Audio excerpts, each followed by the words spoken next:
scan in different projection of the skull. The first projection is the AP projection of the cranium. First, place the patient in supine position and use 10 by 12 image receptor. And make sure that the MSP and the OML must be perpendicular to the image receptor. And the IPL and the MCP must be perpendicular to the must be parallel to the image receptor. And depress the chin. And the central ray must be perpendicular entering the nasyon. The structure shown in this projection is the orbit is magnified.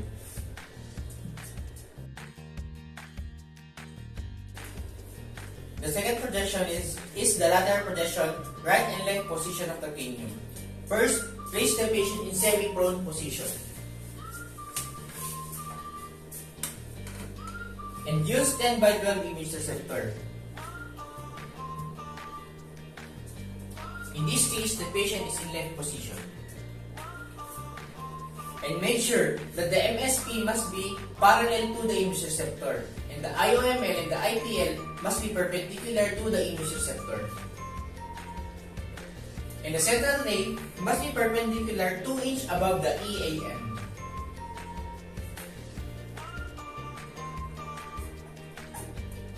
The structure shown in this projection is a half of the cranium is superimposed. The sella turcica and the anterior and posterior clinoid process and the dorsum sella.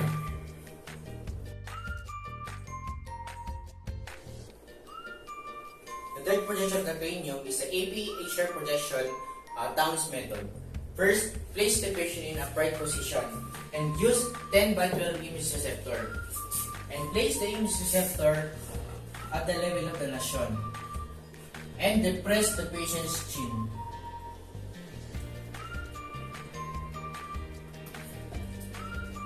And make sure that the IOML, MSP, and the OML must be perpendicular to the image receptor. And the IPL must be parallel to the image receptor. For the OML, when the patients can flex the neck, use 30 degrees caudal entering 2.5 inch above the glabella.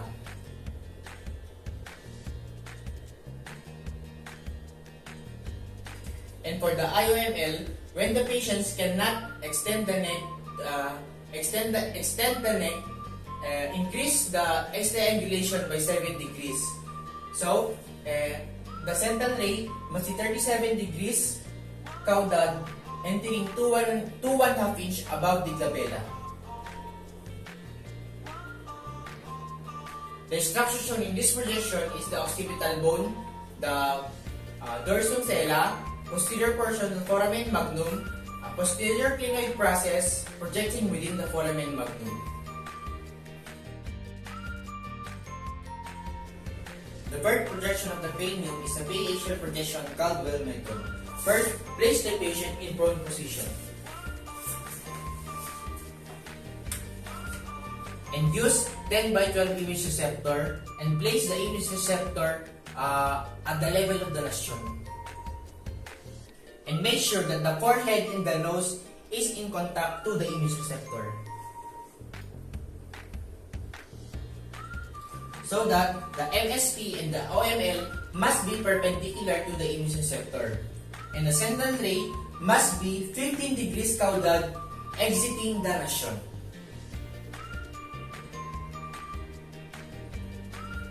The structure shown in this projection is the petrous ridge into the lower third orbit and the entire cranium and symmetric petrous ridges.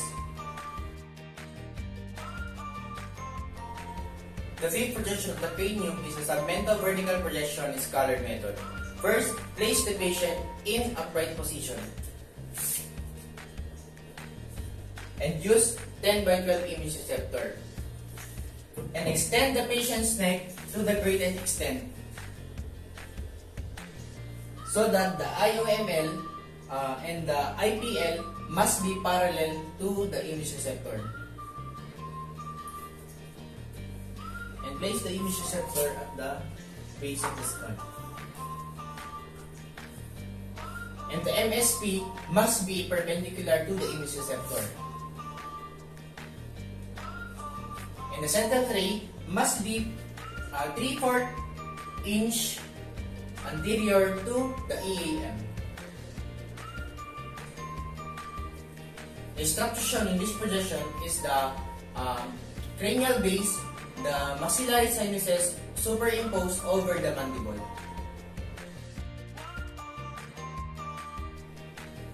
For the sixth projection, axiolateral and axiolateral oblique projections of the mandible. There are three projections in this mandible.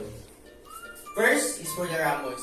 Place the patients in true lateral position and use 8x10 image receptor. And make sure that the IPL must be perpendicular to the image receptor. The central ray must be 25 degrees cephalad entering to the mandibular region of interest. And for the body, rotate the patient's head by 30 degrees. The central ray must be 25 degrees cephalad entering to the mandibular region of interest. And for the symphysis, rotate the patient's head by 45 degrees.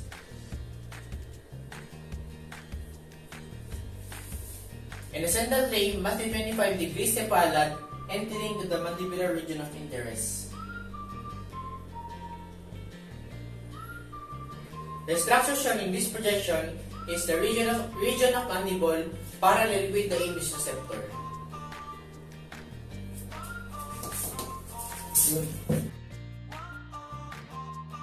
The seventh projection is a tangential projection of the zygomatic arches. First, place the patient in upright position and use 8x10 image receptor. Hyperextend the patient's neck so that the vertex of the head is in contact to the image receptor.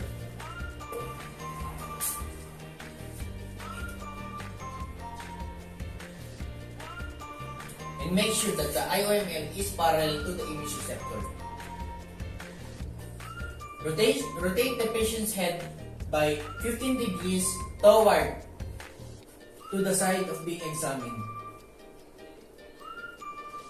And tilt the patient's head away from the side, 15 degrees away from the side of being examined.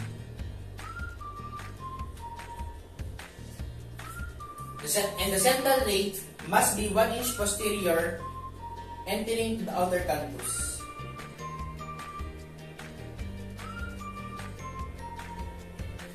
And the structure shown in this projection is the depressed fracture and flat cheeks. For the eighth projection is the PHR projection Caldwell method of the frontal and anterior ethmoidal sinuses. First, place the patient in upright position facing the image receptor. Use 8x10 image receptor. For the angle grid technique, rotate the image receptor by 15 degrees so that the forehead and the nose is in contact to the image receptor. And so that the MSP and the OML is perpendicular to the image receptor. And for the vertical grid technique, the nose is in contact to the image receptor and use a sponge and place the sponge to the forehead so that the MSP is perpendicular to the image receptor and the OML is 15 degrees to the image receptor. And the central ray must be 15 degrees caudal horizontally exiting to the nasyon.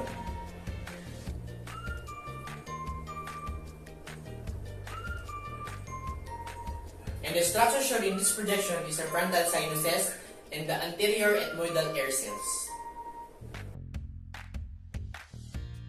The ninth projection is a parieto-acacial projection modified Waters method.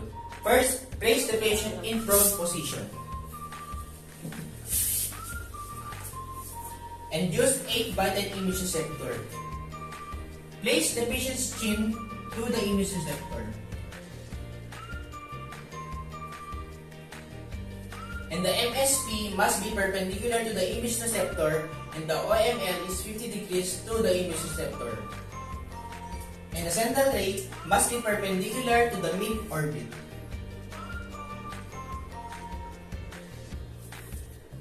And the structure shown in this projection is the Petrus pyramid below the orbital shadows.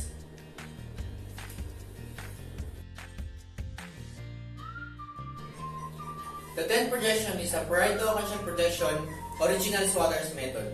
First, place the patient in upright position facing the image receptor. Use 8 by 10 image receptor and place the patient's skin to the image receptor. And hyperextend the neck so that the OML forms 37 degrees to the image receptor.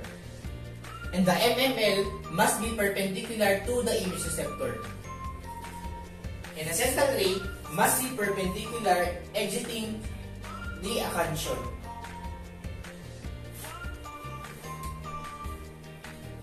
The structure shown in this projection is a frontal sinuses, maxillary sinuses, orbits, maxilla, and the zygomatic arches.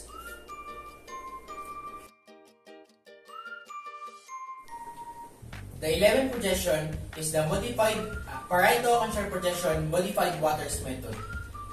First, place the patient in prone position.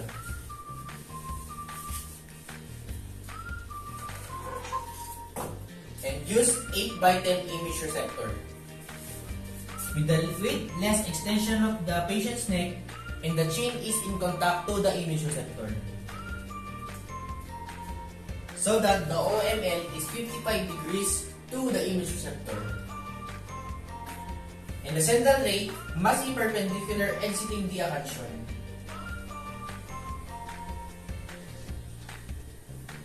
The structure shown in this projection is good for demonstrating blowout fracture of the orbit and the Petrus ridge below inferior of the border of the orbit.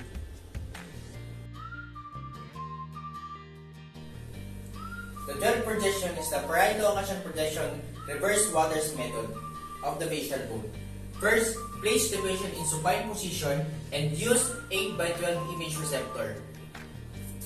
And place the image receptor at the level of the acanthion.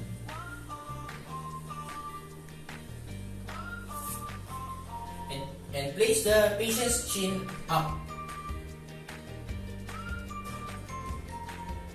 And extend the neck to form the OML by 37 degrees to the image receptor. And the mid-sagittal plane and the MML must be perpendicular to the image receptor. And the central ray must be perpendicular entering the nostril.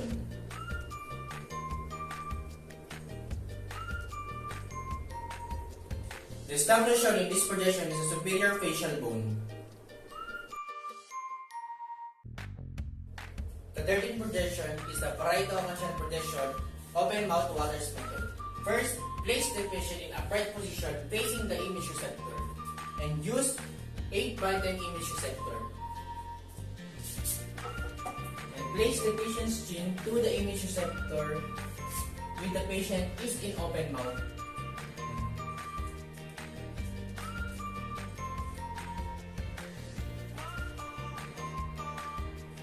So that the OML forms 37 degrees to the image receptor.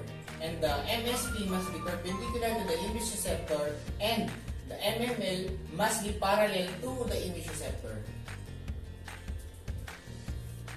And the central ray must be horizontal exiting to the acanthion.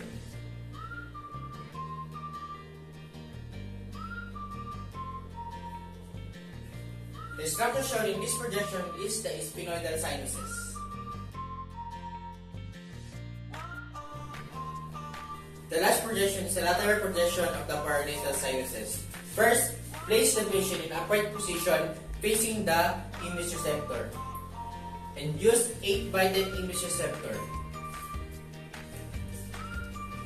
Rotate the body by raw or low position so that the patient's head is in true lateral position.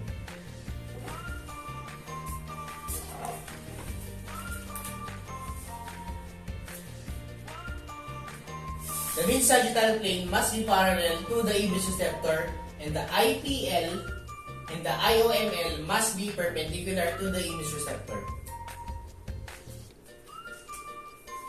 And the central ray must be 1/2 to 1 inch posterior to the outer canthus.